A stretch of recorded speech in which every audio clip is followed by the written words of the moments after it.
opinions expressed by callers, guests, and hosts do not necessarily reflect those of the Black Talk Radio Network and Black Talk Media Project. Black Talk Radio is new black media for the new millennium.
Well, good morning, good afternoon, good evening, wherever you might be on this particular Monday morning, which I believe is the last Monday in 2016. How about that? I want to say that thank you, Father God. He woke me up this morning. He woke me up early. And I almost said, okay, let me sneak in a little nap. But I said, no, I'm not going to do that because I didn't want to sleep and miss the show. But thank you, Father God, that we are here today, wherever you might be, mommy, daddy, ancestors, got an internet radio show, live your dreams, and never give up. And two, before I introduce my esteemed guest this morning, I was at a meeting earlier this last week, and two of the things that I heard that I'm sharing with you this morning. True entrepreneurs born. And that's one of the things that I can say about my guest. And this is something that I never learned, but I'm learning it now. Understand how to play the game. How about that? But my esteemed guest, Muriel Hunter, is my guest this morning. And Ms. Hunter and I, to share how we met at a history-making event earlier this year, and we hit it off right away. And when she told me some of the things that she does, I said, oh, my gosh. And at that point, I didn't have my radio show, but I stayed in touch with her. And every time I talk to her, she's always got something to tell me as far as what she's done in her entrepreneurship. And today, the show is about synergy of energy. And my guest is Muriel Hunter, who has multitasked her passions and talents, turning them into specific areas of business, which is organizing / staging and dog boarding. So, is the world-renowned famous organizer, staging expert, and dog boarder, Muriel Hunter? Good morning. Thank you for being on my show. How you doing? Good morning, Andrea. How you doing? and thank you so much for having me on the show. Thank you, Scotty, for also providing this type of venue for entrepreneurs that are starting out, seasoned entrepreneurs, that we can share from one another and glean information. So I am doing fantastic. Glad to be here. Wonderful. Glad to be anywhere in the name of Jesus. Ooh. And to wake up on a Monday morning, and it's, I know your day gets started early. So you can start wherever you want, but I know that you're a true hustler, and you work 7 days a week, because I know sometimes we talk on the phone, said, Andre, we can only talk a couple of seconds because I got to do this, and I got to do this, and I got to do this. And I want to jump through the phone and help you, but I know you do what you do as a passion. And of the organizing station or the dog boarding or wherever you want to start, if you want to go back a little further than that, if you want to start right there. Which came Well, first? thank you. The chicken or the egg? Thank you. Well, I'm starting with the title of the show, which is Synergy of Energy. Synergy simply means to take two forces and put them together to make a stronger force. Therefore, that means a number of things to me, and something that I like to throw out to all entrepreneurs. It takes a minute to get going. So while you're exhibiting the energy to live off your day job, you still have to have additional energy to create this new entity in your life. So that's the very, very basic is to have enough energy in your life to do double time for a while. And when I say a while, that could be a full year. So entrepreneurs, I think, should start with taking a look at themselves and seeing, am I the right person for this job? Can I make this happen? And that's what my background is in personal training. And I have a remarkable amount of energy. It's not just because of that, but I can thank God that I come from a third generation of borderline hyper people. My mom is 75, and she will work me under the table. So, it's in my DNA. But I wanted to use my talents rather than work for other people.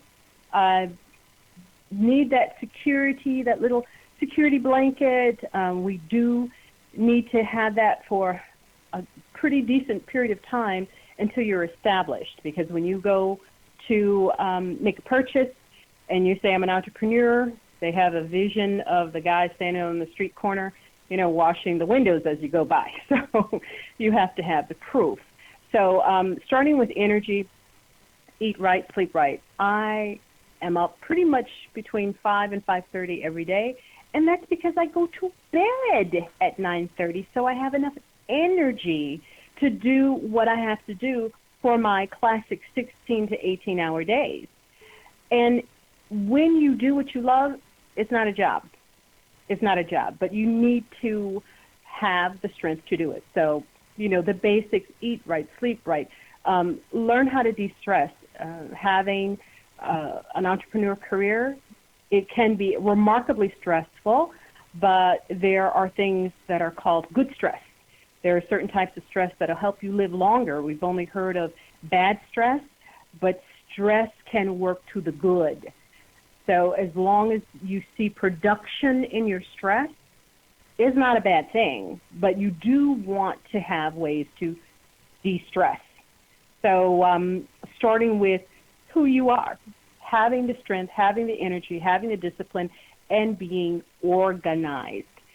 So if you're not organized and you really want to do this, you have the funds to make it happen, you can pay all that away. You can get someone who is organized. You can pay for someone who can do accounting. You can pay for someone who can be your administrative assistant. But until that happens, you really need to put on all those hats. You need to know how to do sales, advertising, marketing, even if it's for dog boarding, because people have to find out who you are, where you are, and why should they come to you. So I start out with the energy. Great. Next, are you the right person to be an entrepreneur? We've covered the energy and being organized, but do you have the capital? A lot of people are consumed with their day-to-day expenses and really don't have that surplus to launch their dreams. You can be a brilliant genius, but if you don't have the capital to launch your dreams, you're no different than that guy who's washing windows on the corner financially. So I was that they make person. good money too. They can make good money. You know what? The right person. I have heard of people that started out doing things like that and go, hey, wait a minute, let me just organize this and subcontract, get a few other people to wash those windows, and you're on and popping. So that's the organized part of it. And those are entrepreneurs, whether they think so. I'm sorry, those are entrepreneurs, whether they think they are entrepreneurs or not, or maybe many entrepreneurs where they're just standing there, hey, can I wash your car, or can I do your windows for you? That's thinking quick on their feet, and sometimes that's a talent for entrepreneurs, especially people such as yourself, which multitask. You got to think quick on your feet. Exactly, and if you know how to take whatever you have, whatever you enjoy doing, and make money at it, you're in good shape. Because I've heard of people putting their kids through college collecting bottles. There was a couple that had been interviewed. They had 3, 4, 5 kids, and after their day job, they had a schedule of going from dumpster to not, trash cans, but huge dumpsters to dumpsters, commercial places. They made enough off of collecting bottles to put their kids through college. So tenacity, those are, another one of those traits that you would like to have if you are going to be an entrepreneur. So energy, tenacity, and organization are great. But if you have an idea and you don't know how to launch it, there are so many places that you can go that help people for free. There are places you can go and pay, but again, like myself, I started out with almost no capital. So what I did was look at what my strengths are and my capabilities, and I realized that what I want to do is I can't stand wasting money. Can't stand it. And most businesses fail. Most businesses fail in a year or two. And to be successful, you're going to have to fail a few times, because every time you allegedly fail, you know what not to do in the future. You know how to do better and better and better if you stay with it. So I've had a few. I've sold jewelry and the MLMs. That's a hard lesson. Anybody out there who's done multi-level marketing, you learn a lot. It's free education, but the people on the top are the ones that actually make money. The longer you work with them, the more money they require you to invest, and you keep chasing this carrot that as soon as you get to this level, you're going to make this much money. Yes, there are some people out there that are successful at it, but I just, my personal experience, I love the free education. So that's one area that you do a lot of research with it. So when I started out... Did you do any research before you started out? Actually, people solicited me. That's a good sign. I always had people soliciting me saying, oh my gosh, you would be great at this. You would be great at that. I'm like, I give it a shot, So no, I was quite young, and I did not have the wisdom when I first started out in my MLM endeavors. So that was that. But that would be a really, really good thing to do. And now, by the way, when I started, again, I was quite young, we didn't have the internet. We did not have the capabilities to research the way we can research today. So that was. You said when somebody looked you up, obviously they looked you up more recently. Say, for example, when I gave your information to Scotty Reed, and we were confirming or just checking in this morning, he said, is this the same lady that's on LinkedIn? And he mentioned what your company is that you have on LinkedIn. So it's just a matter of putting your name out there and or with what you want to do. Yes, I am on LinkedIn and Facebook and websites, and that's another area. You want to use every resource possible. The advertising, that's kind of sort of for the big boys. It's not for people starting out. You really want to reserve your resources, because advertising is very expensive.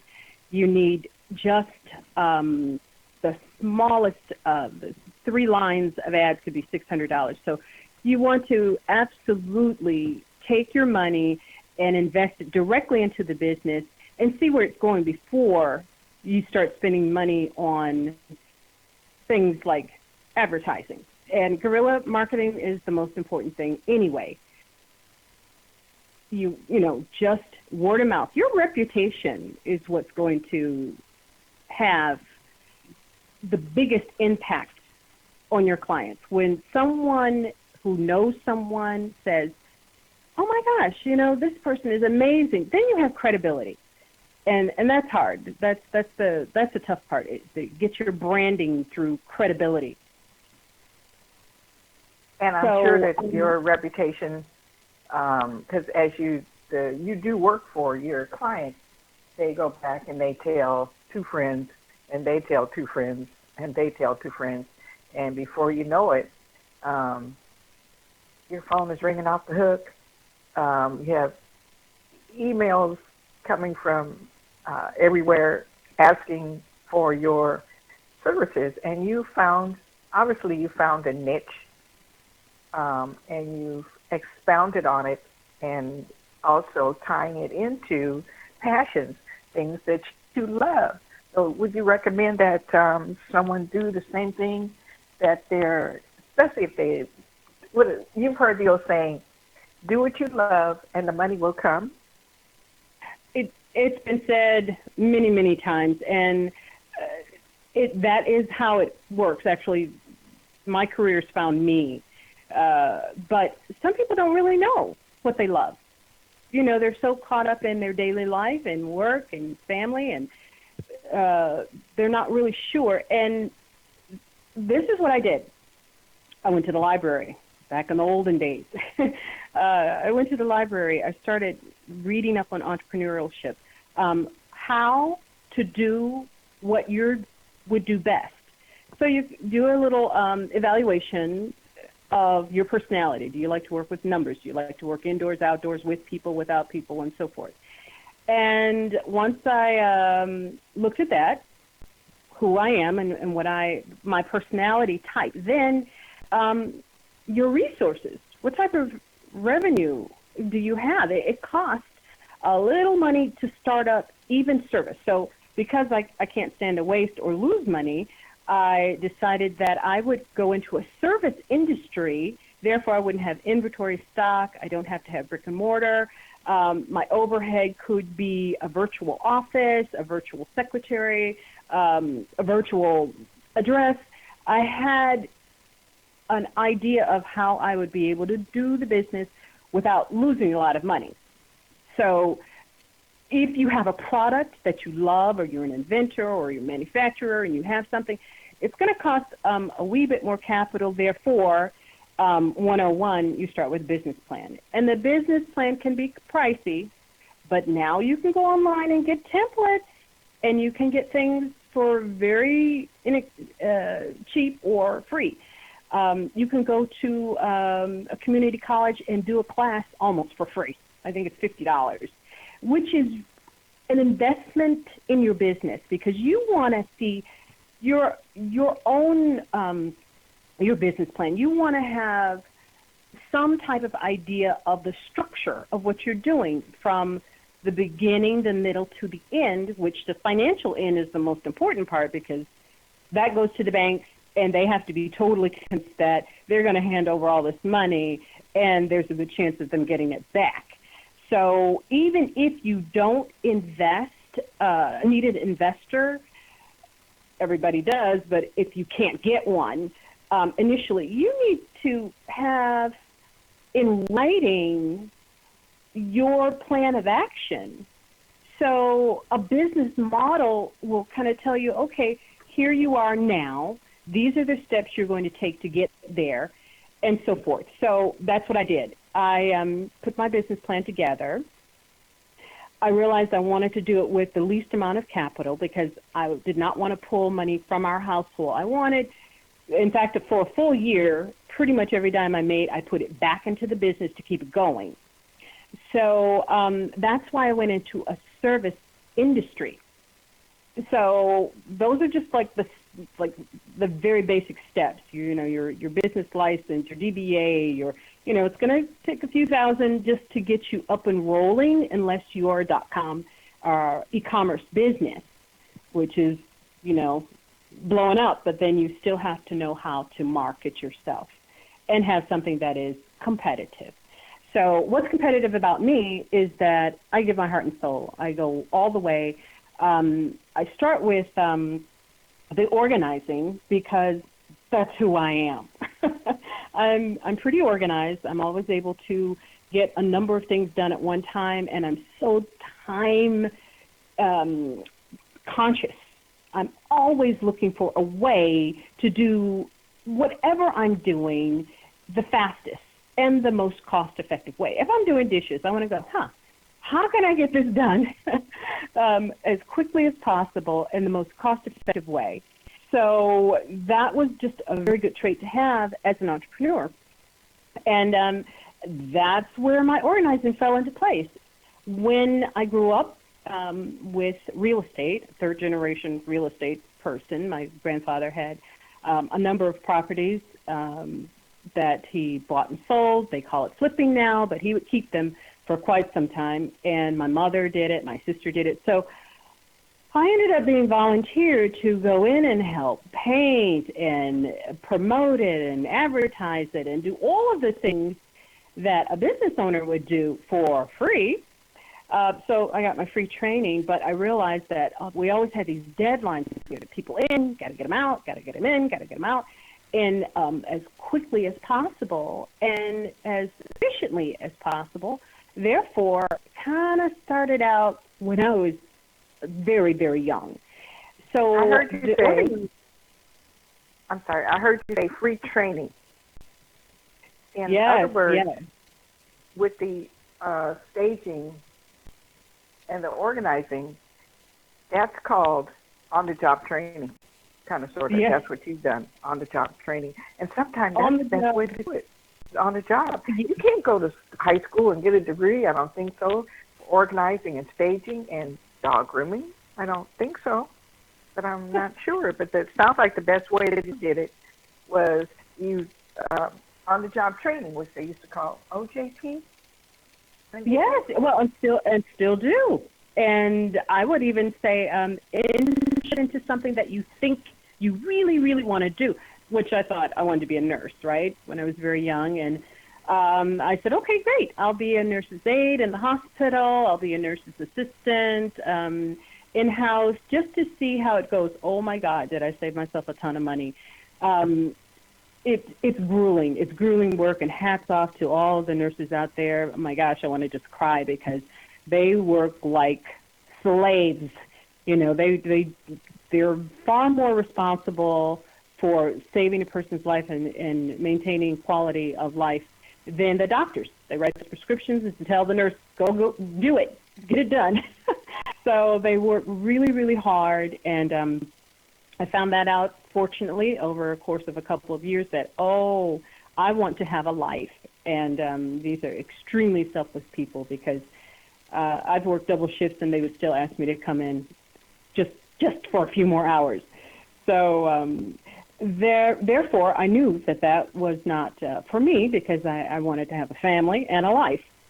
But the organizing research that I picked up just recently, because I know that it saves a mountain of time. A lot of people get up in the morning, can't find their key, their purse, the briefcase, just the basics. Can't find their shoes or tie or what have you. I researched that Americans waste 9 million hours per day looking for misplaced items. How about that? That's a lot of hours. It is. And that's precious time that you could spend, with your loved ones, your pets, your maintenance, your business. And over the course of the week, the month, the years, going around and around and around looking for little basic items. You're in the middle of doing a paper and you can't find your computer. You can't find your iPad. You can't find the little things that should be visible to you because not being organized. Therefore, and it's not a scar on anyone because people have to live super multitask lives. You know, when they have more than one child and they all have school projects after school and they all go to different schools, and a gentleman may be working as well as going to school or working two jobs or having to commute forever. You really have to have that synergy of energy to maintain your day-to-day lives. Therefore, this career came to me as I was helping people prepare for moving in and moving out. I ended up getting into estate sales because I knew how to pack up everything and to be able to find it. And from estate sales, you know, one person would say, oh my gosh, you know, everything happens so quickly and efficiently. Could you do it for me? Could you do it for me? And one thing led to another because my basic roots, you know, growing up in real estate, I knew how to get things done very well, very quickly. And I'm not greedy. I will work with you. I will work within your budget. I don't have a locked price where a lot of stagers, you know, it's $900. You come in and I'll make your place look like somebody else's place. I work with a lot of seniors, people that are on a very limited income. And I say, okay, well, let's see what we have to do and what's the most important thing to you. So I want to bring that aesthetic appeal to everyone's house. Whenever I go to an office or a home, my goal is to transform it, redesign it, so it's still you. If you're rustic or, you know, relaxed or romantic, I keep it within that perimeter. If you're stylish, I'll make it tasteful and upbeat. Whatever you are, I keep it charming and cheerful or bold or bright or whatever your style is, I keep it there. There are ways to do the exact same thing for less. And I actually worked with a lady who had one room, you know, that room, that spare room that everything goes to. And she said she hadn't been able to use it for 10 years. And she had been on a really tight budget and heard about me. And she said, you know what, let's just make this happen. I've been saving my money. It's a mess. So it was just one room. And that one room was stacked to the ceiling with furniture on the bed and just looked like a little warehouse room, a storage room. And I envisioned what needed to be done. I could see it. I could see where it almost sounds like a hoarder.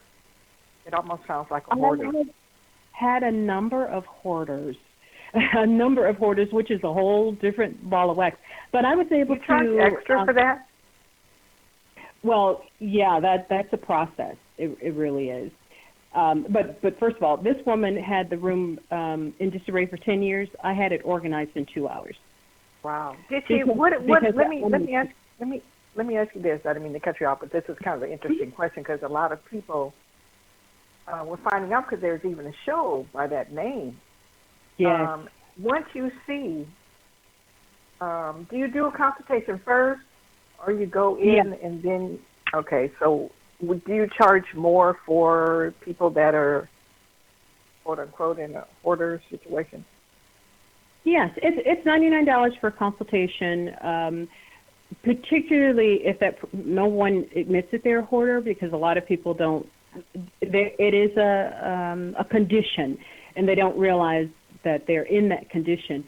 But those individuals have an emotional attachment to things. Usually they've had a great loss or a number of losses, and they're going to hold on to everything that represented a memory or happiness or when things were better.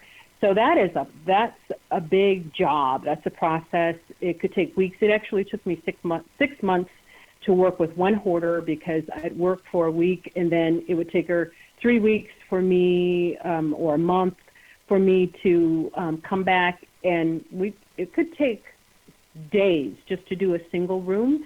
And when we speak of hoarding, we're talking about 3 feet deep of materials that need to be sorted, organized, thrown away, or sold.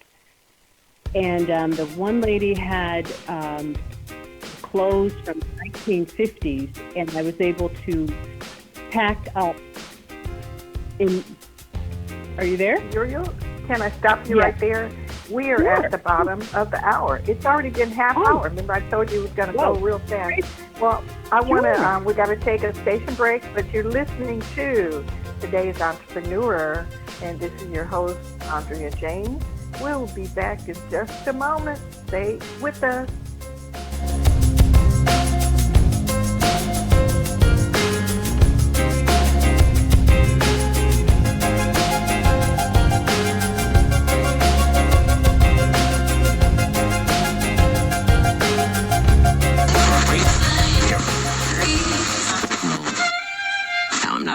Okay.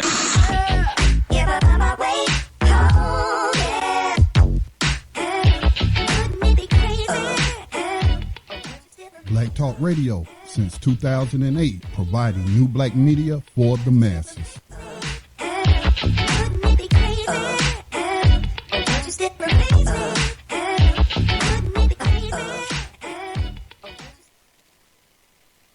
Okay, thank you. We are back. This is today's Entrepreneur with your host, the one and only Andrea James. If you have any questions or comments for myself or for our esteemed guest, you can call 866-510-9025. Press the star key twice, and you will be in the queue. I will recognize you. And we are with the world-renowned one and only Muriel Hunter, and she is discussing synergy of energy, how she is an entrepreneur and she multitasks. She has turned her passions into several streams of income, multiple streams of income that keep her busy 7 days a week. Ms. James, I have a question. Go ahead, Scotty. Hi, thanks. Ms. Hunter, thank you again for joining us on today's Entrepreneur. Very interesting business concept. I had never even heard of staging and organizing until I started looking up, your business this morning. And I never considered it. But you were just talking about hoarding. And I don't know if this is true. It's just an observation. But I think hoarding is a learned behavior. Like, for example, one of my grandfathers was a hoarder. Okay, and he kept in his room, it would be stacked to almost the ceiling of boxes of stuff like soda. He kept a lot of snacks and stuff like that, but I would consider that hoarding. It was just it was taking up, let's say, 80% of the space in the room. And now his granddaughter, my sister, I would call her a hoarder. She has magazines. She doesn't throw away magazines. She puts them in boxes and say they might have recipes or this or that. I got boxes sitting in a trailer we use for storage, which I'm trying to clean out. They have been in there for maybe 10 years. So that means these magazines and toys, she don't throw away toys, nothing.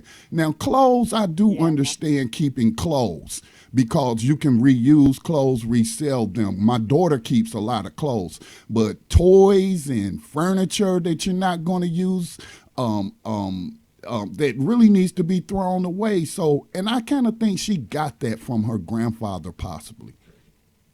Scott, it's true. Your grandfather may have been a part of the Depression, the Great Depression, and that's where a lot of hoarding kind of evolved with food hoarding, because you said he had soda cans and things like that.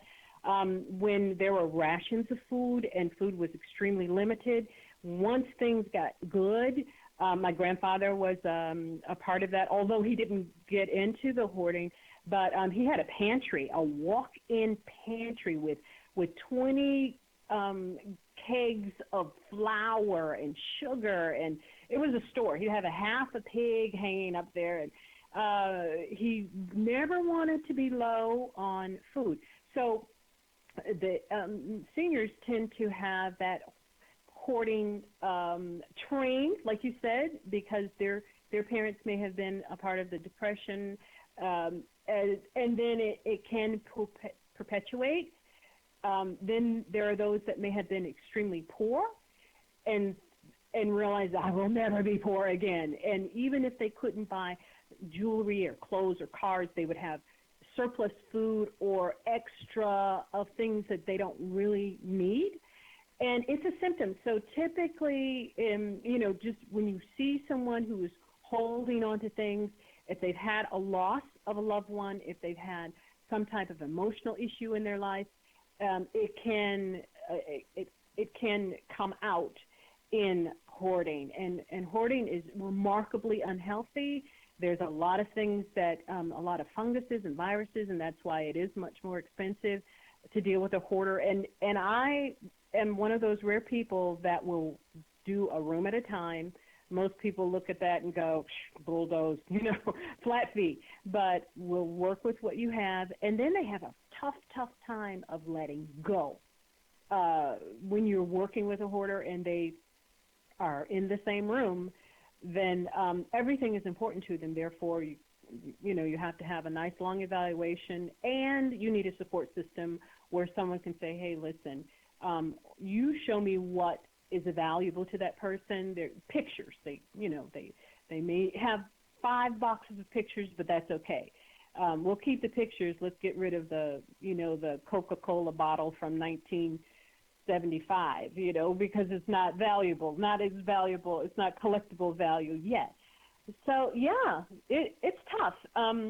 Hoarding is a really difficult job, but I get so much fulfillment. I just get a rush when I walk into a place and 5 hours later it's completely transformed and usable space.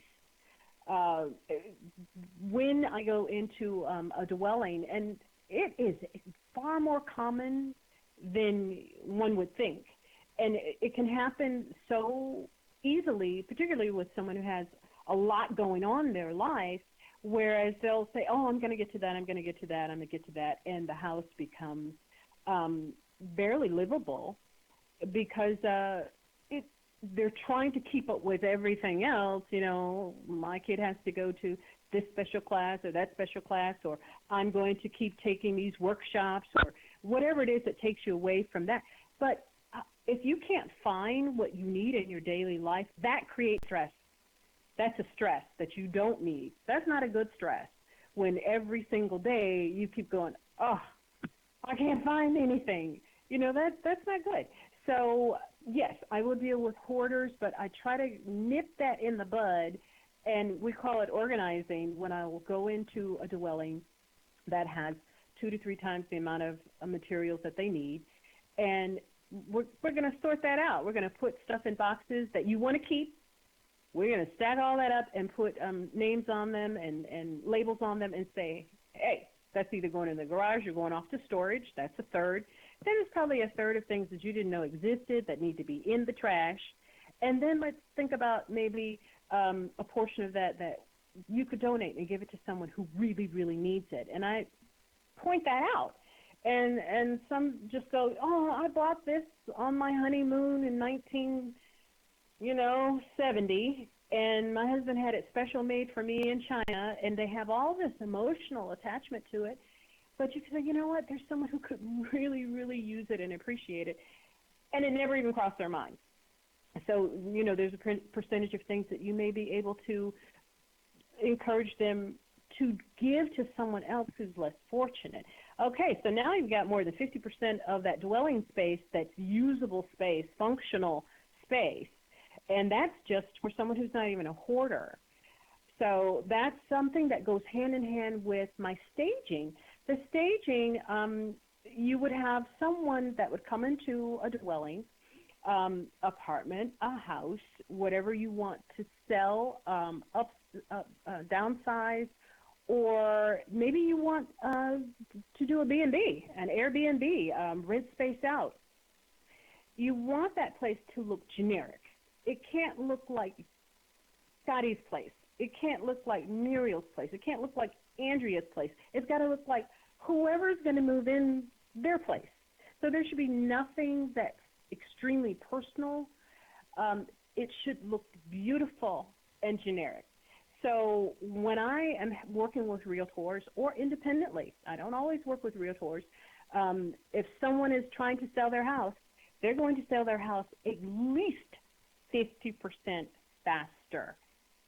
And the stats are 70% faster when people go online and they can do a virtual tour. When they go into a portal and they can see the house, they will buy that house, rent that house 70% faster. Therefore, your house could sit on the market for, say, 3 months, and you're going to have to pay out 3 months more mortgage on that. That could be going towards your new furniture or any other thing than the house just sitting. So I will go in, take all of those personal possessions, pack them up accordingly. You may even need a pod. Let's just say grandpa's house has been sitting on the market and it's not moving. That's where I come in, and you may not want to pack up all the stuff, put it in storage, and then have to take it out. So then you would get a pod. That's a portable unit, a portable storage unit that sits in the driveway, by the garage, somewhere. We pack up all the old furniture, we pack up all the old stuff, and we put in a beautiful, new, basic look to that house. If you don't have the budget to completely transform the house, because it may be, very, very charming and comfortable, but you may have people that are coming in that are accustomed to something a little more upscale. So if you really want to move that house, if you're not interested in putting out months and months of income, then you would have that house transformed, emptied out, put everything in storage, in the pod, on the driveway, or in the garage if possible, and then have the house, even if it's just 2 rooms. You don't have to go, wow, I've got to come up with a budget to furnish an entire house. We could furnish 1 room. You could furnish 2 rooms. Would you say that before somebody even considers, or as they're considering selling their house and moving, that as they're thinking about it, planning for it, putting it in their budget, that they need to think about putting in the budget an organizer or a stager if they're too busy or they just don't want to, I don't know what to do.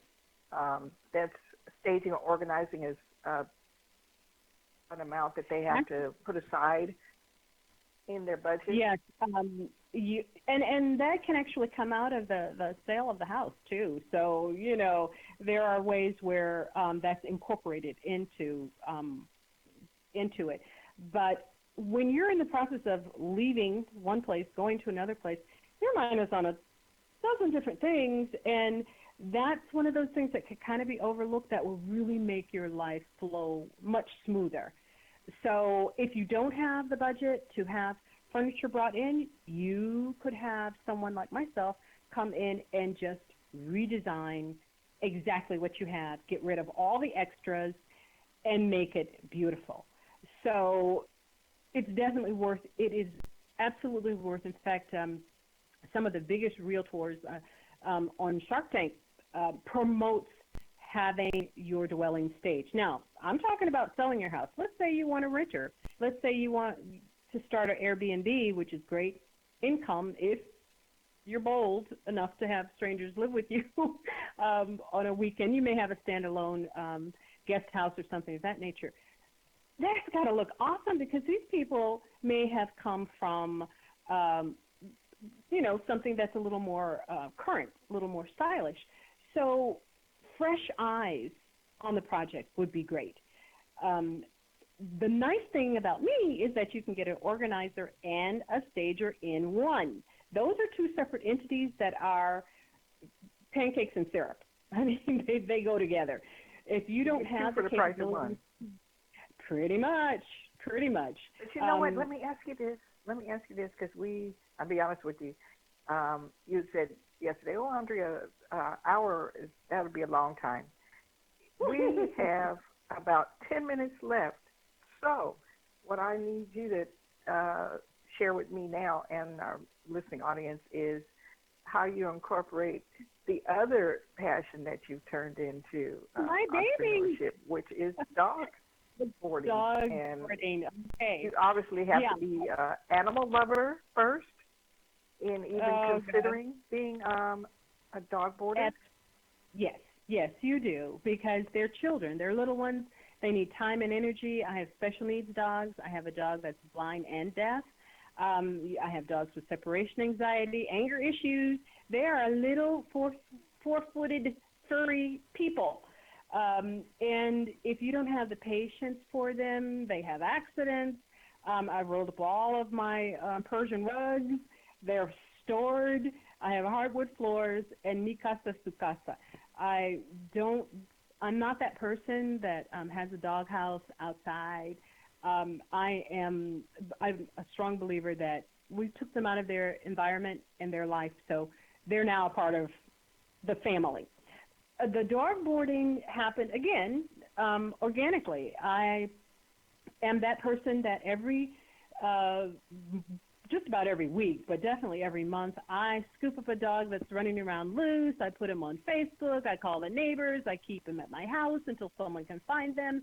I'm constantly, they call me, but I call him my little agent. I had one little dog who had anger issues, and I would ask the senior, I said, we'd be happy to keep him, while you go get your hair done and so forth. My son really wanted another dog, and I was, we're so sentimental. They never really got over it, and I thought, well, we can keep other dogs for now until we figure out if we really want to have one. Because I grew up with 15 dogs. I had a kennel. My one dog had 12, 13 dogs, and we had a couple dogs. So I grew up with them, loved them, knew how to get up through the night and rotate the babies.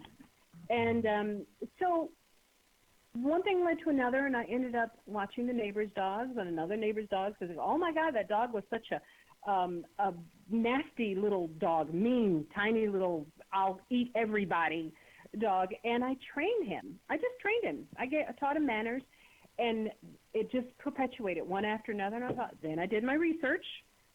What's it like to be a dog boarder? What kind of license and liability, and what do I need to do to have this as a business? And one thing led to another. I have small dogs now because my dwelling is fairly good size, but it's personalized attention. I only have 6 dogs at a time, so they all get undivided attention. There are 3 handlers, and this is the key. When you're building your business, there's going to be ebbs and valleys, and you want to be prepared. So when one business is slow, and my organizing, and it's once a week to once a month. So I got to live in between that time, and guess what? When one business is slow, the other one's busy. Like, this is my busy time. Everybody's going off on vacations, doing what they do. It's all I can do to keep my little doggies quiet for the interview. But because I love animals, and I have help, which is awesome, I did the research, did the studying, and realized that animals get very, very anxious when they go into a commercial setting. They actually get kennel cough, even if they get the vaccinations for it. They get the anxiety because it's not a home setting. This is natural. And the people know that I will get up through the night and comfort your dog if it's crying. If you're a big dog, I do have a couple of big dogs. If they sleep in the bed at your house, they'll sleep in the bed at my house because I'm that person. I am that person. But, you do have to bring the papers, and they make sure they have to have, no fleas, and they're vaccinated. And all of my animals have to be safe and healthy. But it would be really hard for me to say one business over another, and God is good. So I'm just going to put it out there because I know I got about 2 minutes left. I I have such passion.